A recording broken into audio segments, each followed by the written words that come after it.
Hey there, and welcome to another exciting installment of our 2024 SHOT Show coverage with your favorite libertarian. And I am joined today by Tyler of Midwest Industries. He's going to be showing us some really cool and exciting stuff. Tyler, thanks for having us at the booth. Yeah, thanks for having us over, or coming over and taking a look at what we got. So this right here, we'll touch on this really quick, but our night vision compatible rails. So we came out with this a little bit ago, but it's something we like to show everybody that stops by. So this is our Night Fighter handguard. These were made and developed to be extremely rigid for any IR capable laser to maintain zero, basically. Awesome. A lot of handguards out there, they will flex just based on how much pressure you put on them. There's been tests out there on the internet of all the different rails that are popular getting tested. And this is one of them that's gone through the ringer and it's performed very well.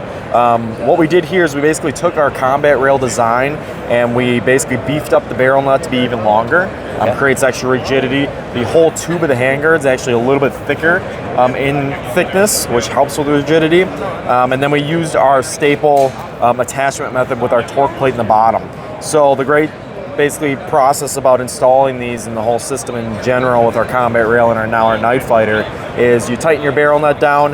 There's a little torque plate underneath that helps keep the handguard from sliding forward. The anti-rotation up top, and then you got your two screws in the side. So that couple little pieces there will mount your handguard to the barrel nut very securely, but you don't have to use that green Loctite like generations ago to keep the rail from sliding forward. That can be a mess and all that jazz. So it kind of eliminates that and creates an easier, simpler solution. And you guys are doing something with these screws right here on the bottom. No Loctite or Vibratite or anything required for these? No Loctite, no Vibratite. There's actually helicoils in the back of the handguard that just help secure that whole thing onto the barrel nut with that torque plate. Yeah, it looks sweet too. That's the most important thing, that it looks cool, right? Yep. All right, so the next thing that we got that we like to show off at SHOT Show and kind of our other media events is our Benelli M4 handguard. So this gun right here, this is one of the clones getting brought in. There's a lot of Turkish clones getting brought in across the country, which you know, a lot of them do run great, which is awesome. This one's over at Mac, and we've had really good success with it. But they all utilize the Benelli M4 forend. So we've made these handguards for a little over a year now, and we can never keep them in stock. They're a great solution to throw M-LOK up on the front of your real Benelli M4 or clone gun, and you can mount your lights, lasers, anything you may want on the front of your gun, and pretty easy fashion to do so, which is nice. And it looks like this piece here, it goes into the receiver, so that's not going anywhere. You have screws here, which this is a clamp to the magazine tube. Yeah, we got a collar up here that'll hold the front end, and then obviously, like you said, the back hits the receiver back here. Another big pro with this whole handguard system is we saw a lot of other ones on the market, and they didn't always, they weren't the easiest to install. They were a lot of times very complicated with screws all around the handguard and a lot of process to actually get it installed, and we wanted to make it very easy to do, so it's actually worth upgrading for the customer. These we do recommend that you put a little bit of Loctite on to basically hold everything together. Because it's 12 gauge, right? Yeah, I mean, recoil. And if you're running it quite a bit, you don't want it to those screws to ever back out, because they are screws, there are threads, they could do that. So witness mark your screws. Yeah, so, but really great solution. I guess a quick little note too, for the Benelli M4s, we have our own charging handle. You know, it's knurled, very nice for customers, a little add-on. And then we have a T2 pattern mount. So if you wanted to rip your rail that you may have on there off and have it directly mounted to your actual Aimpoint T2 or clone, you can do so. And this is a lower 1/3 co-witness with your irons? Yes. Okay, awesome. That's what I prefer. This plate, is it come for any other shotguns, any other like Beretta 1301s? Sure. So right now we're just doing the Benelli M4 and clones for that. There's always stuff in the mix, so stay tuned. We've been getting a lot of requests for more shotgun parts, so just stay tuned and we'll see what happens. All right, yeah, if you guys want to see any of the shotgun videos I've done so far, it's up here. But yeah, this is super exciting stuff. Now let's look at something a little bit more space age and cowboy-y. Well, what do we have here? So we got some extra lever gun products that are coming to the market this year. We've had our handguard systems and normal handguard tubes for the past almost 6 years now. We've had them going on, and now we're diving into the lever stock game. So our traditional system that we got shown here, it's got our own sights on there. You got a full-length top rail, the M-LOK on the side, so you can throw whatever you may want on there. Lights, lasers, or keep it minimal and just have it cool looking. And now we got our own line of stocks. So that's our big push for 2024 is actually lever gun stocks. This one here is on a Henry and it's a pistol grip model, but we will be making it for Marlin, Rossi, Winchester, as well as Chiappa actually in the mix as well. The great thing about these is we basically took the feedback of other aftermarket stocks in the market and what people love about the factory stock, and we threw a little bit of twist on it by trying to keep the best of both worlds. So the cheek comb here is adjustable in the lowest position. It actually allows you to still use your factory iron sights, which is great, but it allows you to move the cheek piece up and down to use red dots, scopes, whatever you may need. We also did our own grip panels. This one actually has upgradable G10 panels to make a different look basically. And we have our own designed in-house butt pad on this, which is very nice. These socks also have basically a bevy of accessories they can do. This one right here has a shell holder plate where you can actually add additional rounds to the side of your stock if you want to. There's QDs all over it, and we'll be making this for the straight grips and pistol grip models as shown here. So this full build is it's a custom lever action, as you can see, and this is done by Mad Pig Customs. Their Cerakote over their lib, he's phenomenal, and this is a really cool pattern that's pretty unique, but they do great custom work for trigger jobs, action jobs, and all sorts of different other add-ons for lever actions. Awesome. All right, now let's do some AK stuff. How did this happen? So this here, we got our AK Alpha series furniture for AKM patterned rifles.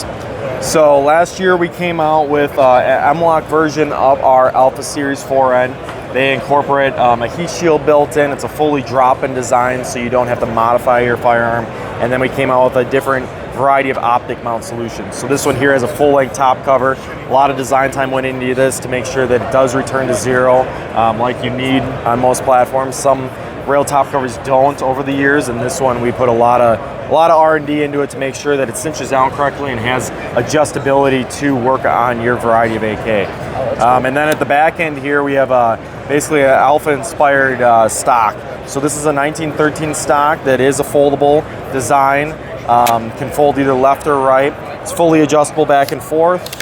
And then the cheek piece as well as the butt pad can move up and down depending on what configuration you're running.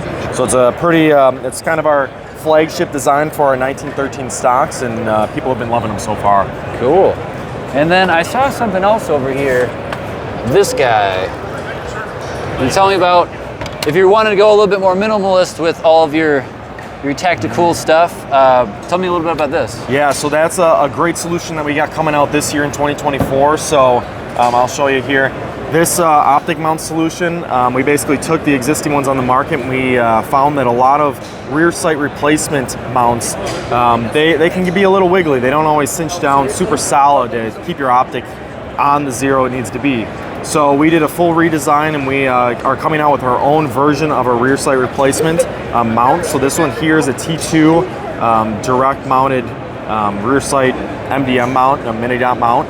And we will also have a Picatinny version of that. So you can throw this on basically any AKM pattern rifle that has your rear sight, which most of them do unless it's some custom gun.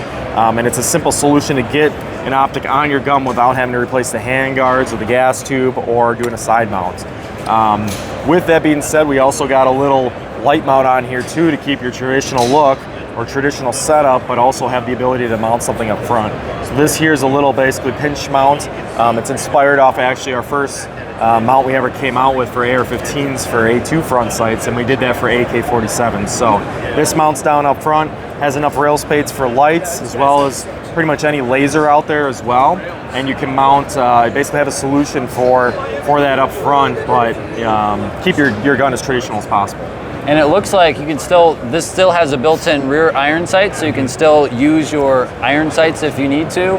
Correct. And then, is this a lower 1/3 as well? Yeah, so this will be a lower 1/3 as well. Some T2 clones are a little bit higher, so your lower 1/3 is not always exact, but for an actual T2 clone or T2 that has the correct height that comes from factory, then yeah, absolutely, you get your lower 1/3 co-witness with your iron sights right out of the hole. Yeah, I think this is a great and elegant and simple solution. Very minimalist, which I like in my gear. So yeah, exactly. That's awesome. And then the last little product we got coming to the market. So we sell a lot of muzzle devices in our arena because we try to do them at an affordable price, but they're effective.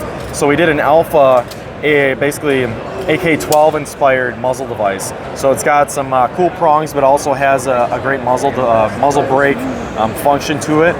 This will be made for the AK left-hand thread pitches, as well as we're going to be doing some other thread pitches. One thing that we've been asking everybody at the show is maybe one of the most important questions, which is if you could only pick one AR-15 out of your personal collection, which one would it be and why?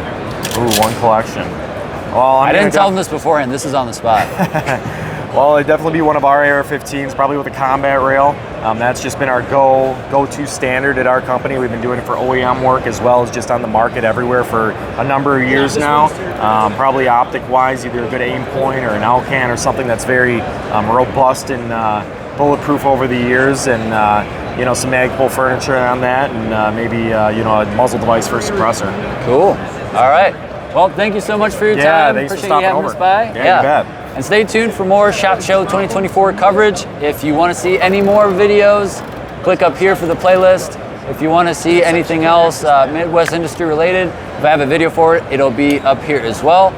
And as always, thanks for watching. Stay free, and God bless. Keeps you up at night, yeah. Make all the demons quiet, yeah. We were built to thrive, yeah.